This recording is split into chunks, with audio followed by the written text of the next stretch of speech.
Hello, horror fans, and welcome back to Dead by Daylight. In this episode, a new PTB has come out, and with that PTB, we have a new survivor, Orela Rose. Orela Rose grew up in Chicago's far north side in Rogers Park, just blocks from Lake Michigan. Her dad was a firefighter, and her mom was a nurse. She couldn't help but observe how much they sacrificed to help others, and she knew she would one day do the same in her own way. Orela majored in hospitality at Lakehead University. Freshman year, she bonded with Emily, a girl in her restaurant management class who helped her through her transition. Emily was a huge fan of horror movies, and she regularly listened to recordings of an old podcast called All Things Wicked This Night. The host, Sable Ward, often talked about the stories of a horror writer named Cliff Barra. Many were made into movies in the 1950s and became cult classics. The art director, Alex DeMauro, survived the horrors of war and infused his macabre sets and costumes with a palpable sense of dread. Orela and Emily couldn't get enough.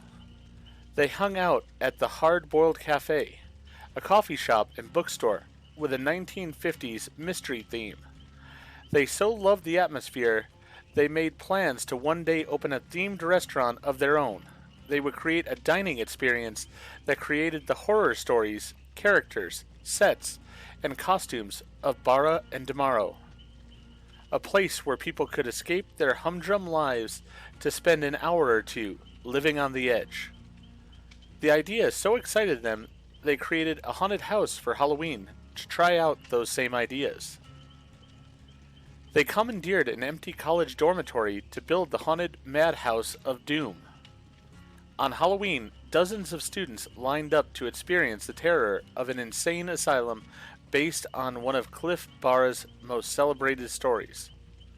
Orela led groups of laughing and screaming college students past padded cells and torture chambers filled with axe murderers, groaning zombies, and wailing ghosts. The shock therapy room featured a jury-rigged shock table. Emily played the part of a writhing patient wired up for a shock treatment. She wore a headpiece fitted with electrodes that would light up and smoke and spark once Orela told one of the students to throw the switch. They used the shock table dozens of times, and each time Emily would shake and shriek like a banshee, eliciting a chorus of delighted screams. This time, however, a frayed wire shorted out, and Emily didn't shriek, but went rigid as her face contorted into a silent scream. There were sparks and smoke and the smell of burnt meat. Miraculously, Emily was still alive after Orela pulled the plug. They called for an ambulance, and as they waited, Emily's breathing grew shallower and shallower. Orela felt helpless, useless, worthless. By the time the EMTs finally arrived, Emily was gone.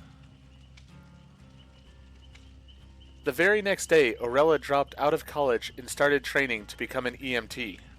She never, ever wanted to feel that helpless again. Her parents were surprised, but supported her, and within a year, Orela was driving an ambulance and saving lives. She had a natural talent for soothing and calming those who needed her most. Both nurturing and protective, she had a knack for taking charge and bringing people together. Still, she never forgot Emily or their dream of opening a horror-themed restaurant based on the movies of Barra and DeMauro. Working as an EMT, she knew it would take her years to save enough money. But then one day, she rescued John Kingsley, a man worth billions. Called to the scene of a terrible car crash, she found that he wasn't breathing. She instantly performed CPR and restarted his heart with a portable defibrillator. His doctor later said he would have surely died if not for Orela. Grateful for saving his life, he offered to finance her dreams and gifted her an old building located at 900 Blood Lane across an old cemetery. With financing and the perfect location, Orela hired some friends to help her design the most immersive horror experience ever. Screams in the Dark would open only one weekend a month to start, each time with a completely unique set, theme, and menu. Soon it was all horror enthusiasts could talk about. People loved the Barra de Morro aesthetic, and many wanted Orela to open 6 days a week. But for Orela, it wasn't about the money. She was perfectly content saving lives Monday through Friday and creating horror and mayhem once a month. One time she themed the experience around a Barra story about a mysterious fog that transported victims to another dimension.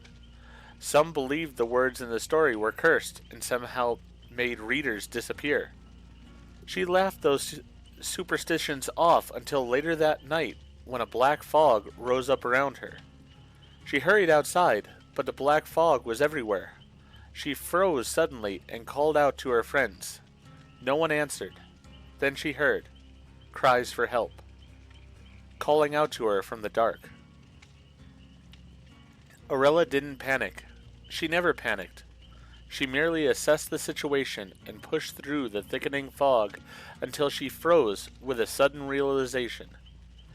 They sounded like her cries, and they seemed to come from nowhere and everywhere at the same time. For the first time in years, Orela felt a shudder run down her spine as she realized her dream had somehow led her into a living nightmare. A nightmare not unlike the one described in Barra's cursed story. And as she processed this strange observation, the anguished cries came again and again, louder and more desperate. Only this time, there were many different voices, and one of them sounded like Emily. Instantly, Orela shook off her superstitions and became all business, as she urgently searched the dark abyss for the wounded and dying before it was too late.